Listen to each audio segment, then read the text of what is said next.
হাই friends, মই প্ৰস্তুতি মোৰ নতুন এটা ভিডিঅ' সৈতে আপোনালোক সকলোকে স্বাগতম জনাইছোঁ। আজি মই লৈ আহিছোঁ আপোনালোকৰ বাবে ডিম আৰু আলুৰে বনোৱা এখন তৰকাৰী। তেতিয়াহ'লে চাওঁচোন আহক মই কেনেকৈ বনালোঁ।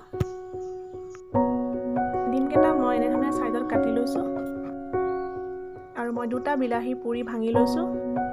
পিঁয়াজ এটা মই সৰু সৰুকৈ কাটি লৈছোঁ। আদা নহৰু পেষ্ট লৈছোঁ। ধনিয়া, জিৰা, ৰেড চিলি, গৰম মছলা আধা চামুচকৈ লৈছোঁ আৰু মই দুটা আলু বইল কৰি ভাঙি লৈছোঁ। ধনিয়া পাত লৈছোঁ। ডিমকেইটা মই আগতেই নিমখ হালধি সানি লৈছোঁ। এতিয়া মই কেৰাহীত মিঠাতেল দিছোঁ। মিঠাতেল আপোনালোকে নিজৰ পৰিমাণ মতে দিব।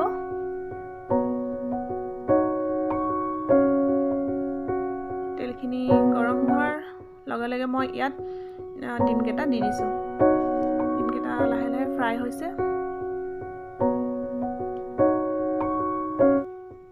এনেধৰণে ফ্ৰাই কৰি ল'লোঁ। সেই একেখিনি তেলতে মই এতিয়া কাটি ৰখা পিঁয়াজখিনি দি দিছোঁ।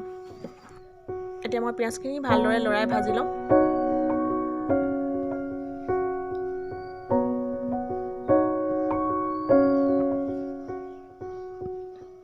এয়া ভজা হৈ গ'ল। এতিয়া মই ইয়াত আদাৰ পেষ্ট, নহৰু পেষ্টখিনি দি আকৌ ভালদৰে লৰাই ভাজি ল'ম। যাতে আদা আৰু নহৰুৰ পৰা যেতিয়ালৈ কেঁচা কেঁচা গোন্ধ নাইকিয়া হয় তেতিয়ালৈ।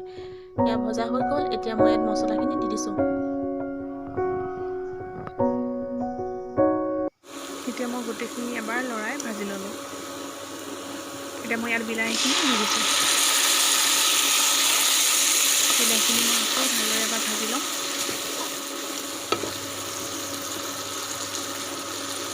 এতিয়া ভজা হৈ গ'ল। এতিয়া মই নিমখ এচামুচ দিছোঁ, হালধি 1 চামুচ। আপোনালোকে নিজৰ পৰিমাণ মতে দিব।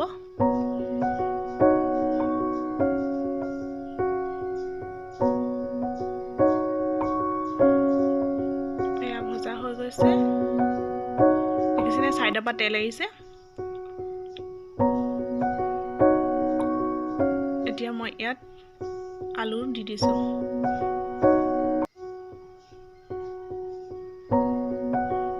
আলুখিনি ভজা হৈ গ'ল। এতিয়া মই ইয়াত পানী দি দিছোঁ।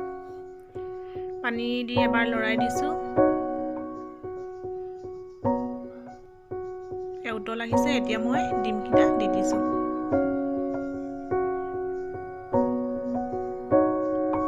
ডিমকেইটা দি মই এবাৰ লৰাই দিছোঁ।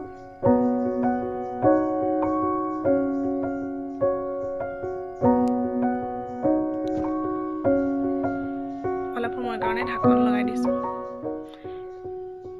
এয়া আমাৰ ডিম ৰেডি হৈ গ'ল। খাবলৈ খুব ভাল হৈছিল। কেনেকুৱা পালে বাৰু ভিডিঅ'টো আপোনালোকে? যদি ভিডিঅ'টো ভাল পালে লাইক এটা কৰিব। মোৰ চেনেল নতুন যদি ছাবস্ক্ৰাইব এটা কৰি দিব। তেতিয়াহ'লে আজিলৈ বাই বাই। Thank U.